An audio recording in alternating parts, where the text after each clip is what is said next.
حکیم الاسلام حضرت مولانا قاری محمد طیب صاحب علیہ الرحمہ نے جسے اپنے خون دل سے سینچا، حضرت نانوتوی کے خواب کی اسی تعبیر یعنی دارالعلوم وقف میں خزانہ علم سے فیضیاب ہو کر راہ عمل پر قدم رکھنے والے فارغین دورہ حدیث کے دلی جذبات کا عکاس یہ الوداعی ترانہ بآواز شہزاد مظفر نگری ملاحظہ فرمائیے۔ میرے پیارے چمن، میرے پیارے چمن، چل دیے چھوڑ کر تجھ کو اپنے وطن، میرے پیارے چمن۔ علم نبوی کا تو ایک مہتاب ہے،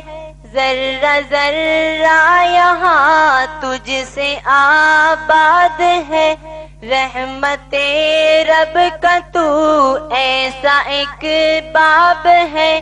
کائنات جہاں میں تیرا نام ہے، یہ گوارا نہیں چھوڑ دے تجھ کو من،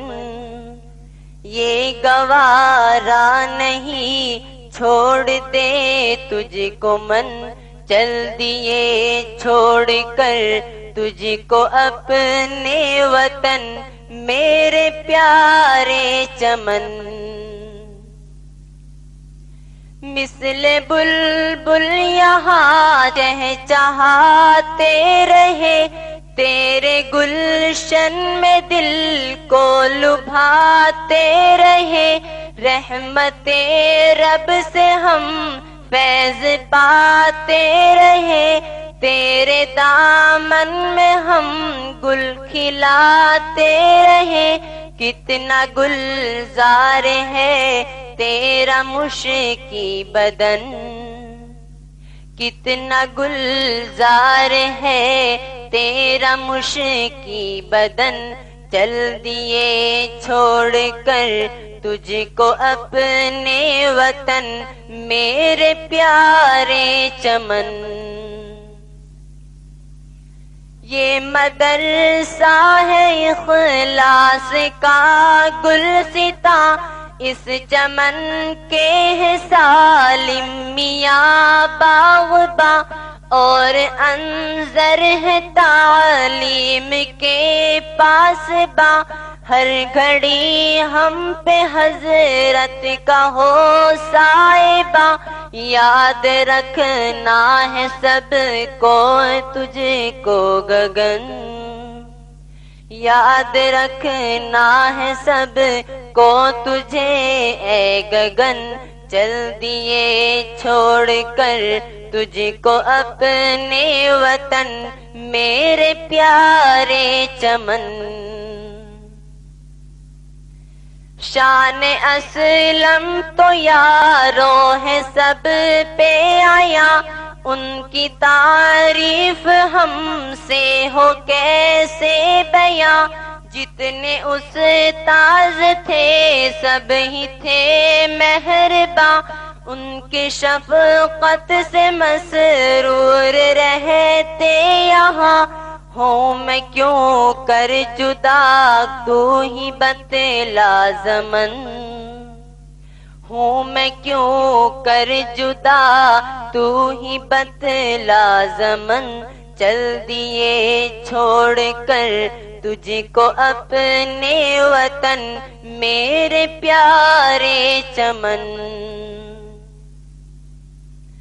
مفتی خورشید کا درس انداز وہ بھول سکتے نہیں ان کی گفتار کو،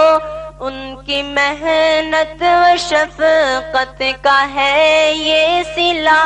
جن کی خاطر ہمیں یہ ملا حوصلہ، چھوڑ کر جا رہے ان کو اپنے وطن، چھوڑ کر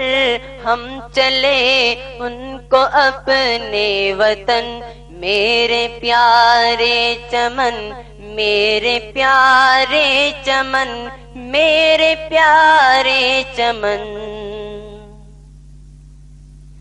مفتی انوار تھے عالم باکمال، طاقت تھے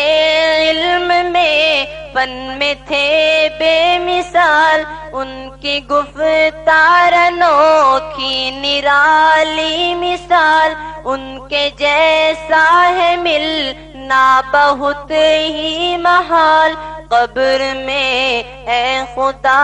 ان کا مہکے بدن، قبر میں اے خدا ان کا مہکے بدن، چل دیے چھوڑ کر تجھ کو اپنے وطن، میرے پیارے چمن۔ منکسر اور ہمدرد احمد خضر، نرم طبیعت انوکھی نظر،